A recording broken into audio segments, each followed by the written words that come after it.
Ahkam in brief. The laws of divorce and iddah.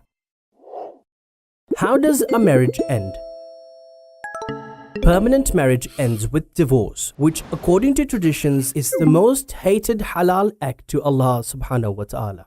According to the Islamic laws, it is the man who has the right to initiate the divorce. It is possible for the wife to have this right by proxy, only if it was agreed upon in the marriage contract. Divorce takes place by uttering the formula of divorce in Arabic, if it is possible. The man says, Zawjati taliq, my wife is divorced. Or addressing the wife, he says, Anti taliq, you are divorced. He must intend the divorce by his words, and two just witnesses must be present. Also, the divorce has to take place during a pure state after menses or giving birth, when there hasn't been any sexual relations between them in that period of time. But the temporary marriage ends in two ways. The first is by the end of the specified duration which they agreed on conducting the marriage.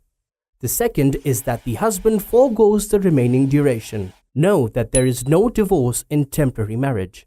An important note: in temporary marriage, the couple remains married while the specified time remains, and mere separation and disconnecting will not expire it. The temporary marriage ends only when the husband forgoes the remaining time or when the duration agreed upon ends. Question: is it permissible for a woman who is a widow, divorcee, or has finished her temporary marriage to be married to someone else? It is definitely allowed, but before that, she should wait and complete the period of iddah. This waiting period is compulsory after the death of the husband, or after divorce, or after the temporary marriage ends. In general, the iddah or the waiting period is described like this. For a divorcee, it is a period of 3 menstrual cycles. In some instances, the iddah can be 3 months.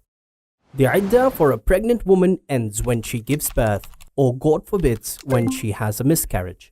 The iddah for a widow is 4 months and 10 days, but if she was pregnant, it is compulsory on her to perform the waiting period of the widow and that of pregnancy. And the iddah for a temporary marriage is 2 menstrual cycles, if her cycle is normal, and generally 45 days is for special instances. There are certain situations when the iddah is not needed. For example, a woman who has reached menopause, or a woman who was never physically intimate with her husband can get married immediately after their divorce or after the end of their temporary marriage.